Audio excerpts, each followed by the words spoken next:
His computer. Sweet. All right, everybody. Welcome to Real Talk with Malcolm, Aaron, and Alex. The lovely Aaron and the lovely Alex. Ariel. That's their actual. Right on. Good morning. Good morning. Happy Sunday, everyone.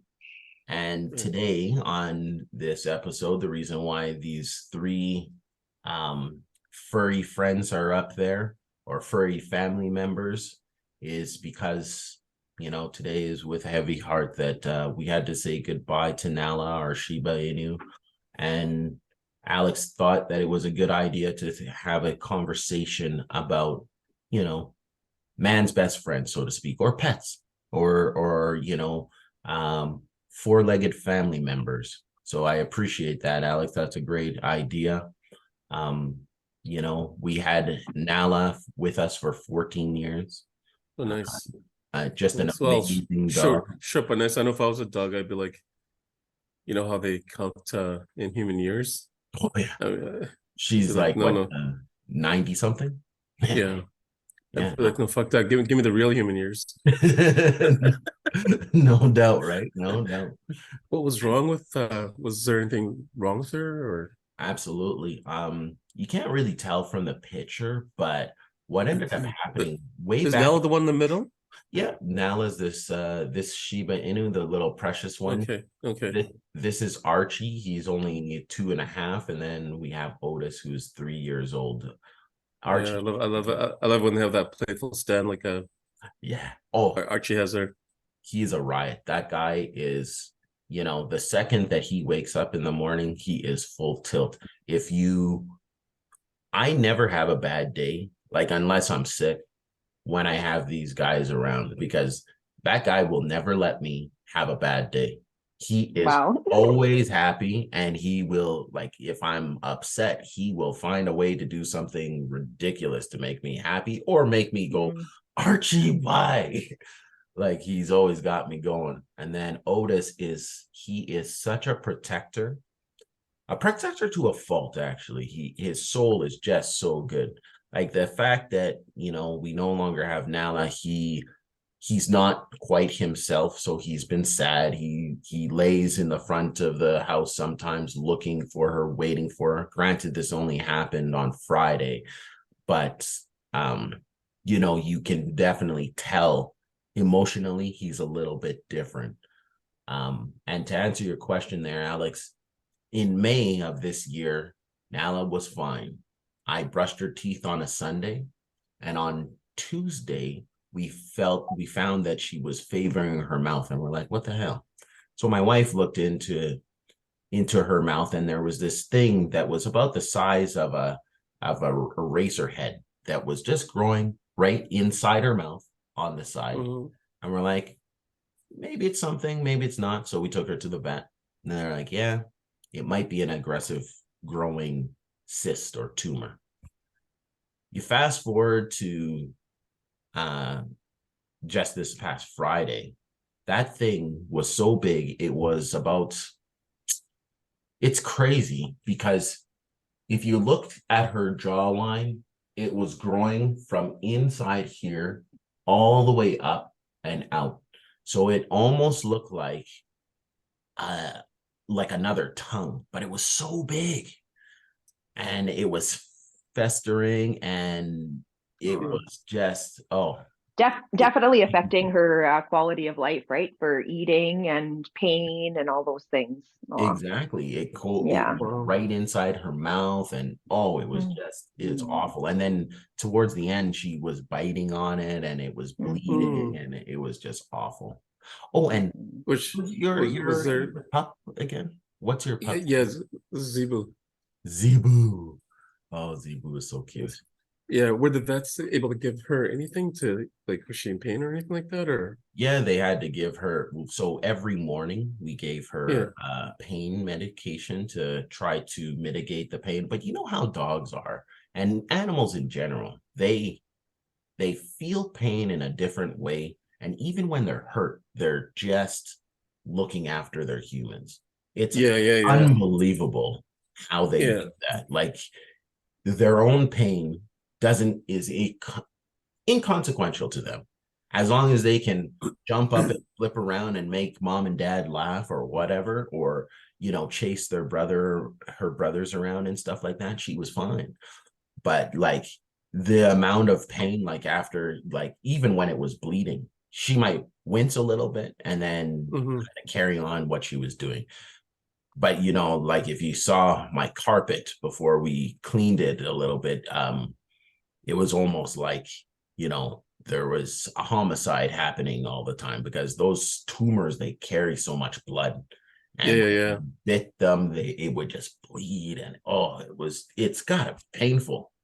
But Carpet. You still have carpet? I cleaned the carpet. I didn't steal no carpet. I cleaned the carpet. But yeah, she's my house is kind of like Palestine. The carpet's kind of like Palestine. It's lost a lot of land for a lot of over the years. That's true. I hear that. Sorry, bad joke, bad time. But no worries. Yeah, no, it is tough to see them in pain. It's kind of like, yeah, it's when they're not themselves, just like children, really. Oh, for sure. To a degree, they're children for life, right? Like, yeah, you're always going to look over them. They will look after you in a different way, but no, for sure. They're absolutely amazing. I had never had any dogs when I was growing up. I only had like, birds, and I had good relationships with my birds, but it's not the same. And then no, not even close. Yeah, not even close. Cat, like it's interesting. My Nika, she was a diva for sure. And it was like, if she wanted to come to you, she'll come to you. If she doesn't want no, for sure. If she wants no piece of you, she'll be like, she'll be under a table or whatever, and she'll be like all the time. That's how she would react. But then the dogs, like Oscar, is the one that kind of changed my life. We got him when we were living in Tuscany, out here in Calgary, and we saw a Shiba because our neighbor was in Discovery Ridge, actually had a Shiba Inu, and we're like, oh, that dog is beautiful, we should get one. And Oscar literally changed my life. That dog was Nala's, not the same litter mate, like they had the same dad but different mom, and they were 1 year removed from each other. And that guy was amazing, and because of him, we ended up getting her the year after, and they were thick as thieves.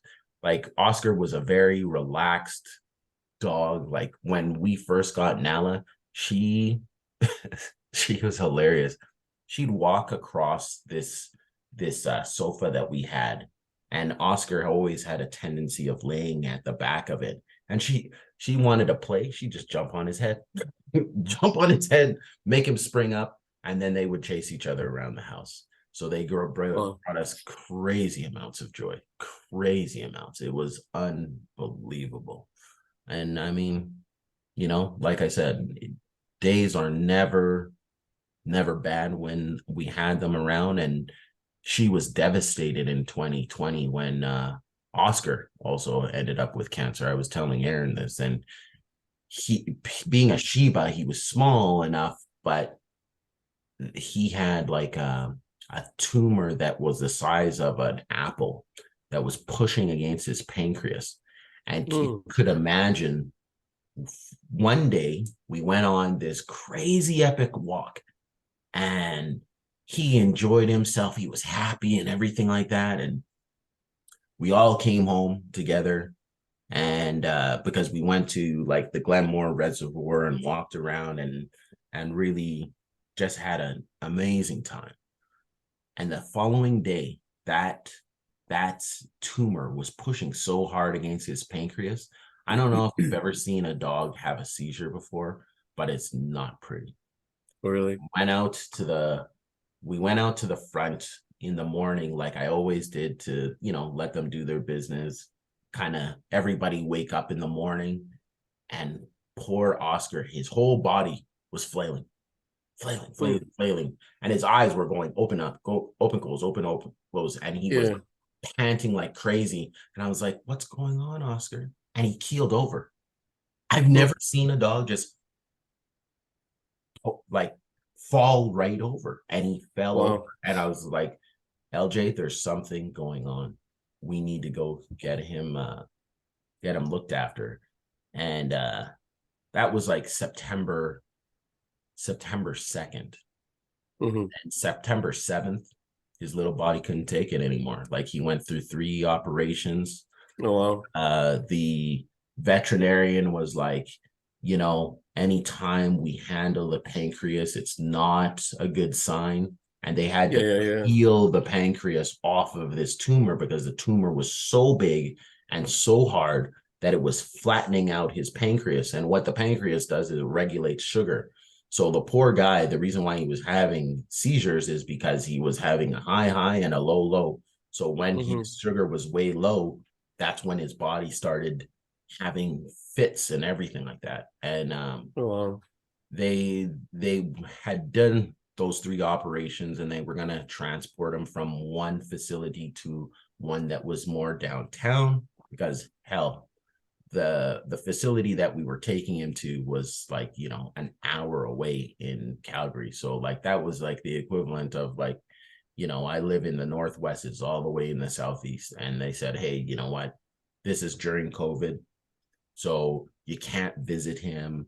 Like you can visit him, but he has to come outside and everything like that. So it was just this big, huge ordeal. And then long story short, the sound I never want to hear in my life ever again is the day that he died, because when they called my wife, I've never heard her cry like that before, ever. And to this day, it still resonates in my head. Like she screamed. I knew my pup was done, and we didn't even get to say goodbye. So thank God, or whoever you believe in, that we got to at least take the time to spend with Nala, because I was devastated when I lost Oscar. Like I couldn't even believe it. Like it was like, when did this happen with heart. Oscar? 2020. 2020. Okay. September 7th. It was rough. It was unbelievable. And you know, the crazy thing is, like, I yet again was telling Aaron, like, you know, insurance is a great thing, but it's almost like when vets, and I'm not saying vets are all evil or mean. Oh, they are for the most part. They really are. Like they do. Well, no, they do, but who doesn't? It's just their approach that's really wrong. Because and actually, thanks for bringing that up. Because there was a place close by here where we were taking Zeebo, and they almost made you feel bad about some things. Like they're just so, what's the word? Snake oil. I hate to say the word, but cars, like just greasy, right? You know, whereas there's other place down the street, or down, you know, St. Anne's here, they're just night and day, super friendly, super, you know, you don't feel like you're being taken for a ride. They don't seem to accessorize, you know, they don't try to upsell you on stuff. Whereas this other vet was just horrible. And so no, it's you know, and then I mean, you go back to humans too, right? In terms of like patient care, it's just it's a big thing. So absolutely, a huge factor. And you know, the thing that I feel that Oscar, that was Oscar. Oh wow, baby. This looks like a line there or something. I know, right? We used to actually call him like a little lion, but and see, this is Nala when she was younger. Wow. But to find you Oscar, there they are together. So that's Oscar, and then that's Nala. But like, looks like they're posing for the picture. Yeah, no kidding, eh? You know what's funny about that? I didn't even put them that way. They were so good, these two, like in sync. There's a thing that I have where they're almost like yin and yang. They do that on a regular basis. Lay beside each other and everything. That looks like love. Yeah, no kidding. Oh wow. That looks like love. You're kidding, eh? They did weird stuff like that. but it Actually, that's funny amazing. because you know how sometimes when they're born like in a litter, they're all over each other that way. Oh yeah. Yeah. Well, I guess they're sad, but they're together in a way, and it's crazy that they're how they are together here in these pics. Yeah. Like these two, like for example, we used to take them to this park that has a whole bunch of kind of like small quasi like waterfalls and a river going through it and everything. And they would Mm-hmm. literally sit side by side, and they don't like swimming, but they just like sticking and standing in there. And they would stand like literally this close together in the water. And I was like, what are you two doing? And they just both look at me like, don't you know this is our thing, Dad? like, you know what I mean? This is what we do. So they were very, very, very close pups. And then when we got Otis, we ended up getting Otis like 6, 7 months after Oscar had passed away, because if you could see how Nala, her mindset changed, like it went from she was taking care of myself and LJ, but she was sad. And then Mm-hmm. as Mm-hmm. soon as Otis as a puppy came in, she's like, at first she was like, you're replacing Oscar. It felt like. And then she's like, okay. She'd smell him. She'd like slap him with her paw and then kind of like ignore him. And then all of a sudden she's just like, you're not so bad. And it was kind of an interesting interaction between the two, because the first day that she started playing with Otis, we were like, Mm-hmm. wow, okay, everything is gonna be okay. And she loves him. And then she literally protected Otis against all sorts of stuff, even though he grew wicked fast. Like Otis is 100 pounds. He's a Well, heavy dog. He does not need protection from nothing. yeah, I was gonna say, do you ever watch cartoons and actually just one recently, Strays. I don't know if you guys saw the movie I Strays, but so want to see that movie. yeah, I highly recommend it. Actually, I've watched it twice now. I'll probably watch it another 6 times. It's that funny. But you know, some cartoons that kind of the the the the the character, the look of the character, sometimes kind of matches the voice or the person doing the voice. Oh, for sure. Yeah, Absolutely. yeah. Your dog's names match their character from the pic that you had there, like Archie, Nala, and Otis. Like Right? Otis looks like an Otis to me, like what I would picture male Otis to look like. No, I hear you. I hear Yeah. you. And isn't it funny all the nicknames that we can give these animals too? Like Nala was, when she was a pup, she looked like a little bear. So we used to call her Nala Bear and Bear and all sorts of stuff. And that dog just loved those nicknames. Like she Mm-hmm. knew you're talking about her. She'd do like a little dance if you called her a bear and stuff like that. And she was like literally a little fuzzball.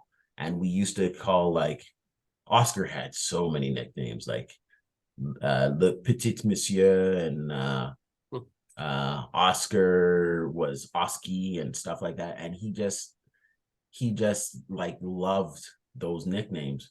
The funny thing is with Archie, his nickname is actually after Kevin McAllister from Home Alone, because that guy, he will, if you tell him lay down or anything like that, he's always arguing. So you always hear him go woo, woo, woo. Like he don't want to lay down. He'll lay down, but it's always like begrudgingly. And I could just see Kevin saying things like, you know what, I hope you all disappear and I don't want to see you ever again. And me or my wife being like the mother from Home Alone saying, you might regret saying these things.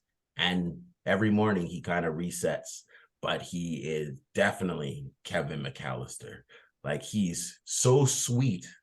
Like I don't know if you remember the second movie of Home Alone where he's so sweet with that homeless lady, even though he saw her, he screamed, and then she helped him pull out his foot out of being between that rock, and then he started running away, and then he gathered himself and he goes, wait a second, she was just trying to help me. And that's exactly like Archie.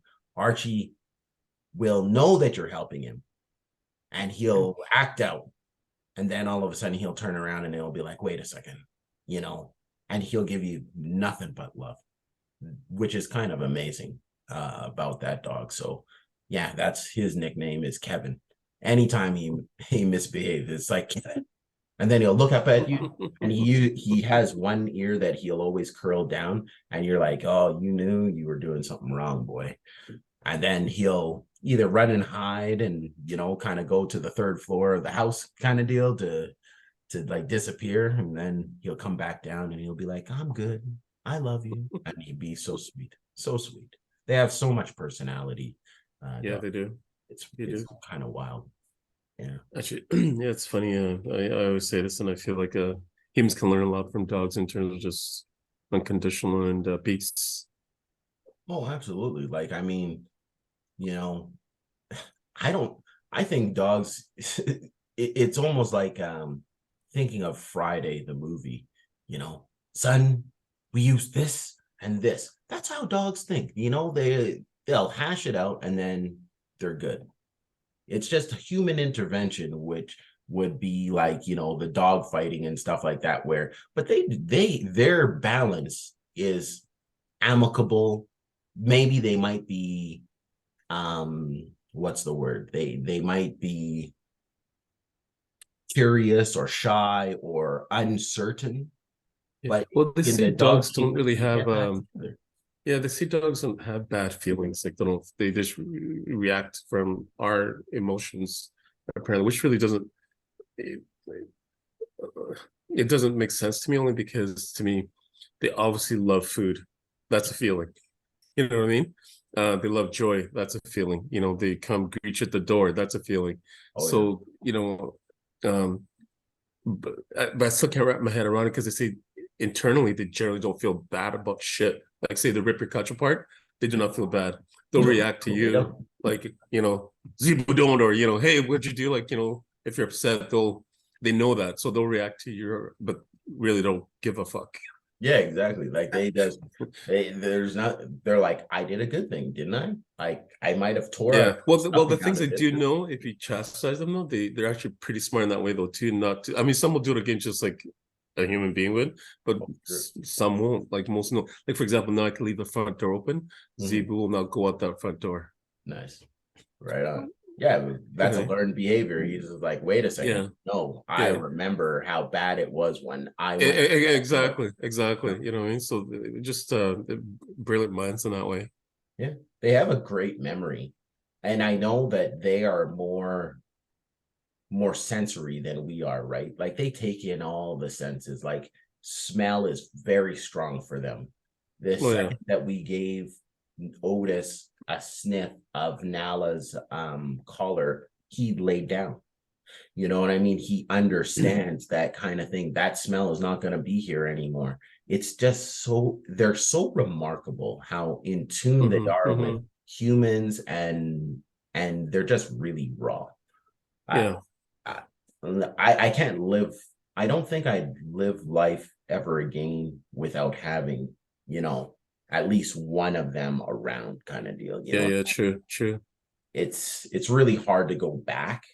And routine too, eh? They're very routine, aren't they? Oh yeah, like Archie actually literally has a bedtime.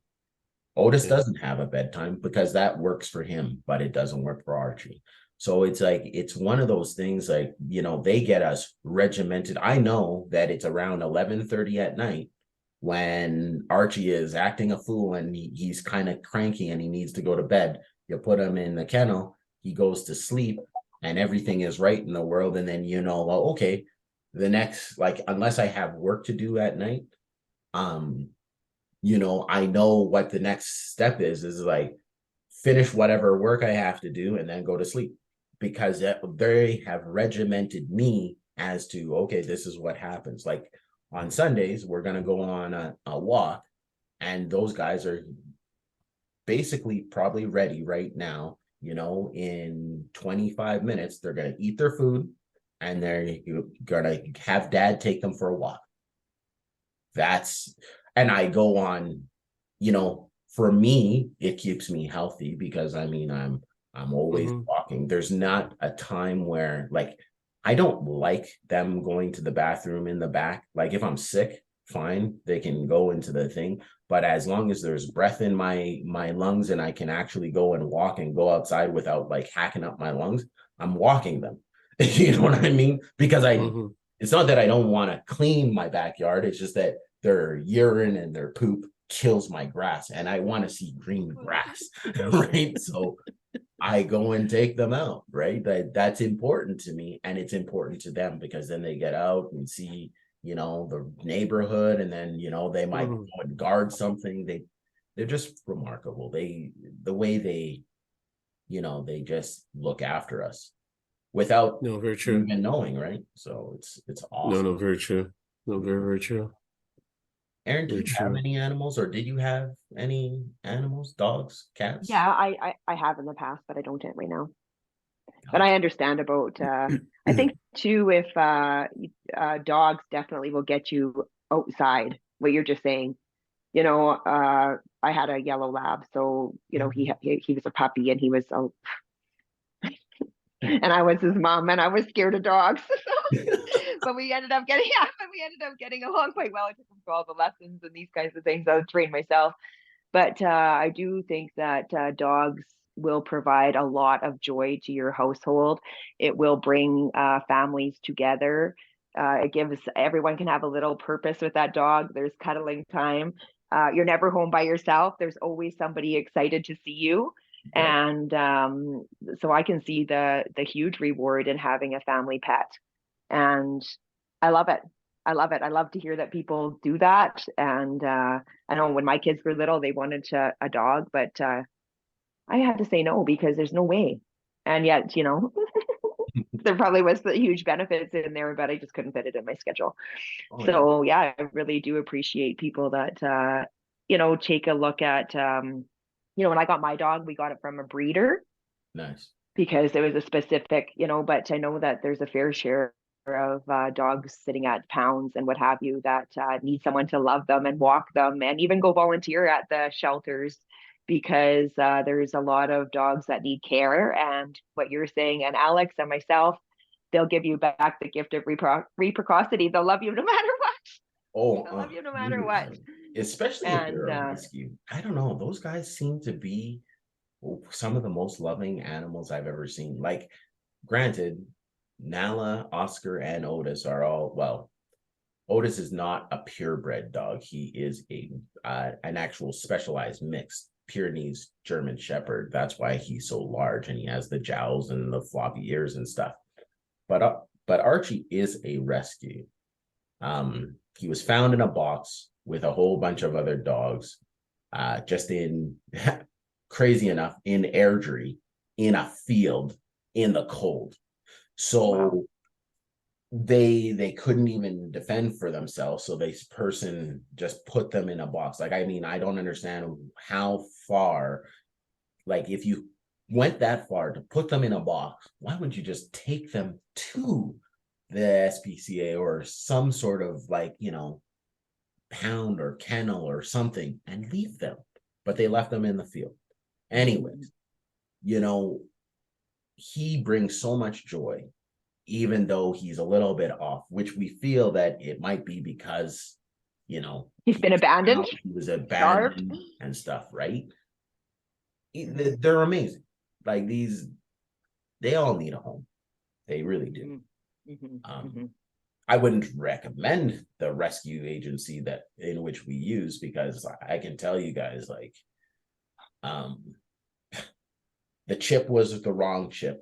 Like they're like, oh yeah, this is your dog, which obviously we had Archie, so we know he's ours. But the vet's like, this isn't the chip that's supposed to be in this dog. Like it was just nightmare things like that. And like even the shots, oh, forget about it, man. Thank goodness, knock on wood, we have a good veterinarian clinic. They are, you know, with Nala, they were the kindest people ever. Just like Alex is saying, they didn't make us feel guilty. If anything, they're like, you're doing the best thing for her. And we had how many conversations with them from before. So these people were fantastic. Shout out to Rocky Ridge Pet Hospital. They are absolutely amazing. Loving Awesome. people, kind people, very courteous. They even give you like, you know, a program to kind of understand, okay, what is the quality of life of my animal?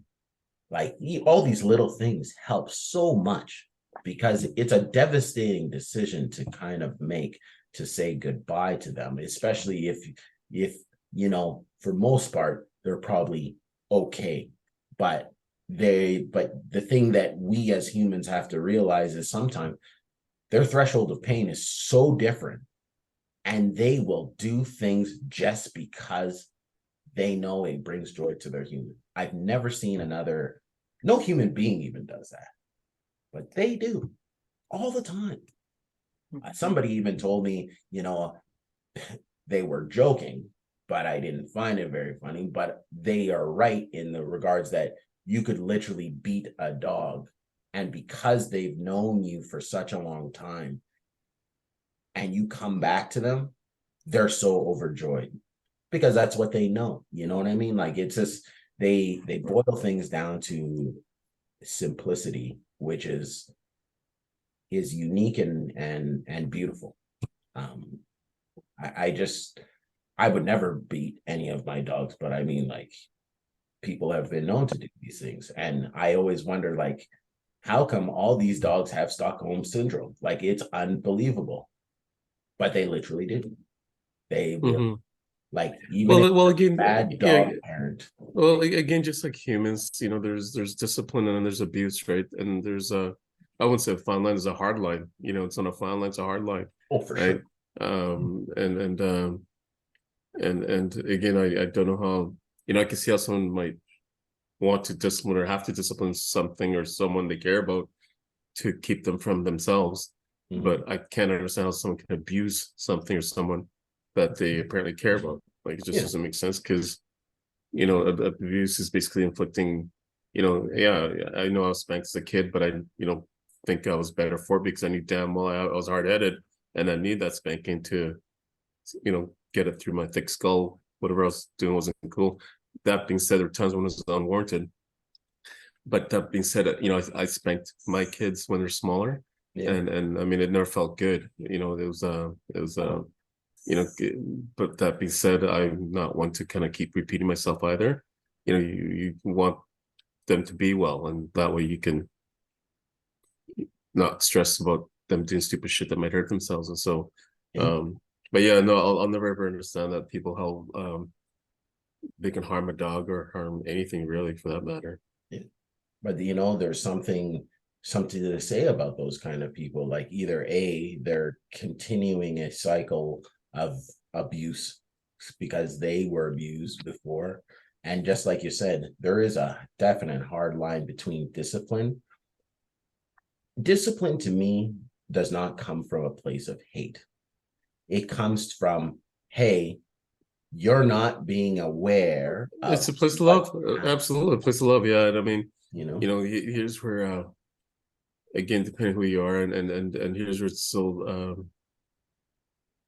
unfortunate society in general that um, yeah, people just can't be at peace and just can't learn to get along with each other, never mind with animals. You know what I mean?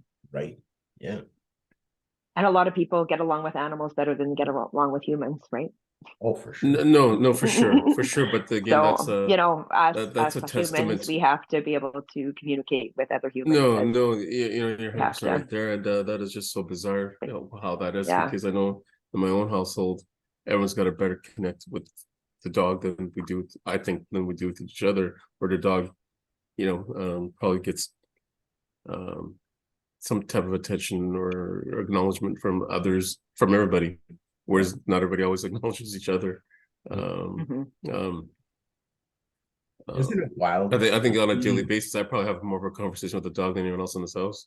Oh, For for example, sure. I so mean, hey, they're a vault, right? They keep secrets. They do, you Mm-hmm. know, That's exactly it. whenever you need That's them. why you guys are both very lucky to have, you know, have your animals, have your family.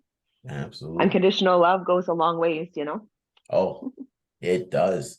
And it's wild, like through like, you know, you can talk to a dog and everything like that, but I mean, how much of your Well, speech do they really understand? Whereas like with other humans, you know, you have full on speech to be able to articulate and still can't have sometimes a meeting And of they still haven't understood a word yeah. you said.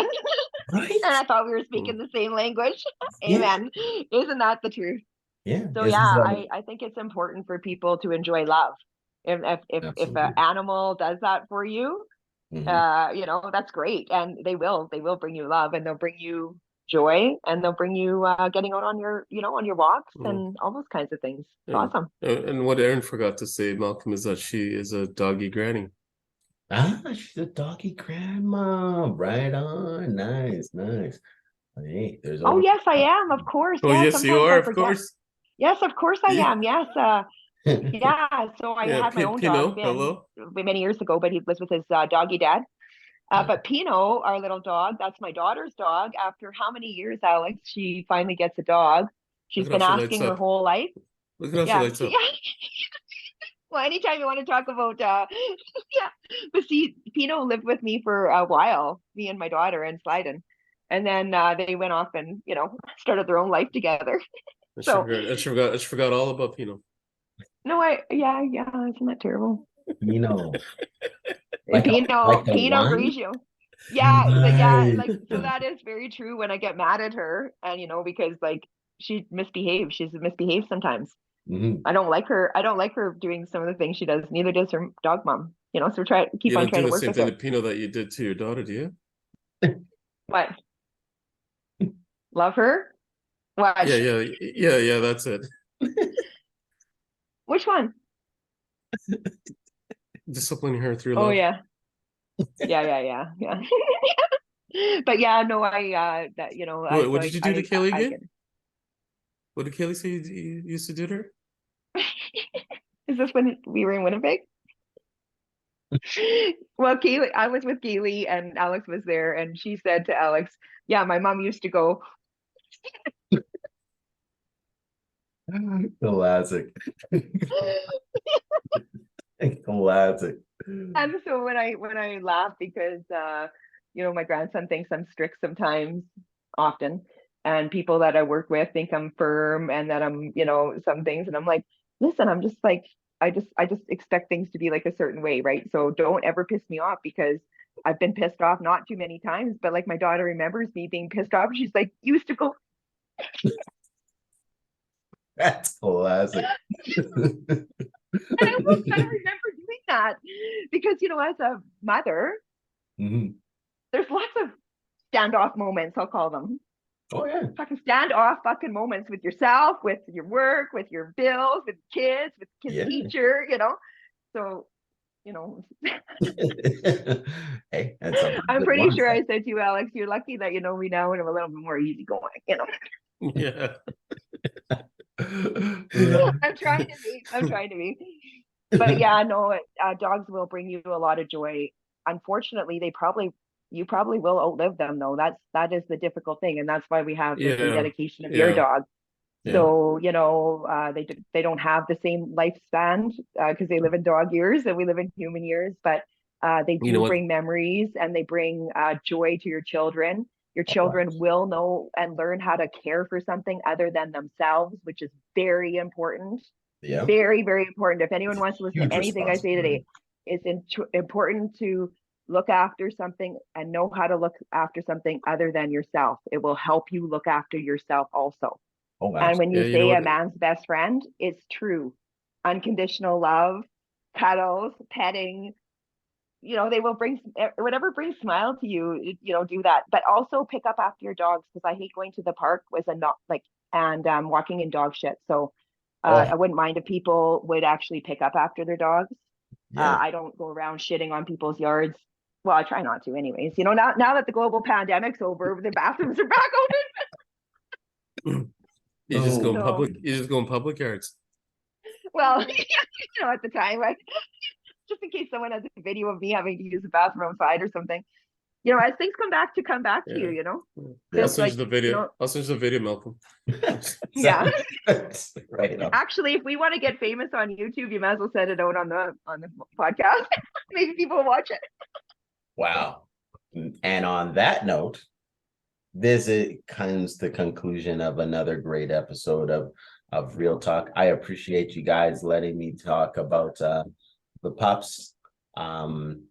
It's so very important, and you know, I cherish every Sunday that I have with you guys, talking to, you know, the general public about real things. So can't wait for the next episode, and maybe we should actually start making it more frequent. Thank you once again, guys. This is good. Awesome. Thank you guys. Yeah. All the best, you guys. Sweet deal. Awesome. Right. You guys too. May the success follow everybody. That is talk later. All right. Bye.